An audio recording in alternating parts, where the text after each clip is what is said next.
Trigger warning, we are gonna show assault situations.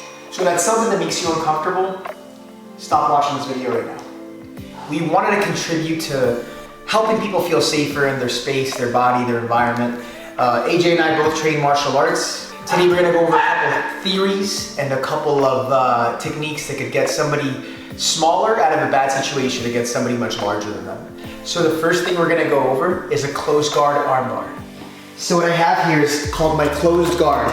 My legs are wrapped around my opponent's waist. And the reason this is really strong is because I can create distance and I can take distance away. For AJ to generate power, if he wanted to punch right now, he needs to be in a good posture position, right? If he wanted to choke and generate a lot of inertia towards my necks, he needs to have that posture position. All I have to do is get the two strongest levers of my body, my legs, and I need to pull them and retract them towards my upper body, right? So by pulling my knees towards me, I'm already pulling them closer. I'm not even using my hands yet.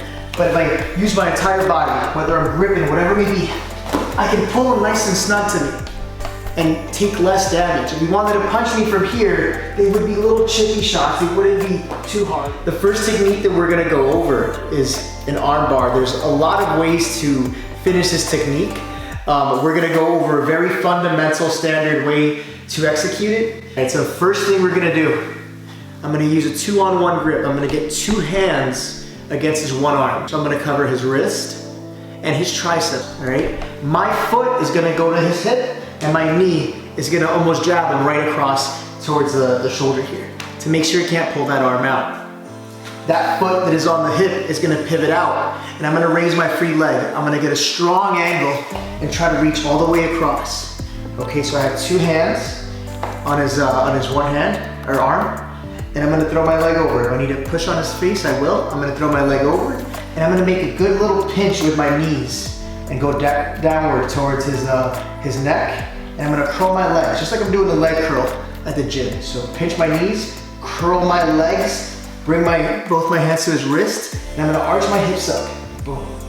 All right, and what that's gonna do is hyperextend his arm. All right? The reason this is so strong is because I'm using almost 3 levers of my body against this one arm. I'm using both my hands, my free leg, and ultimately when I do finish, I'm gripping the weakest point of his body, his wrist, with both my hands, and I'm putting downward pressure on his head here. Again, I'm pinching my knees, curling my legs, and putting pressure on his head. The final cherry topping is I'm gonna arch my hips to the sky to create a good fulcrum on the elbow. We really enjoyed making this content for you guys. If you want to see more, comment below. And if you have any questions, be sure to message or comment with any of your questions.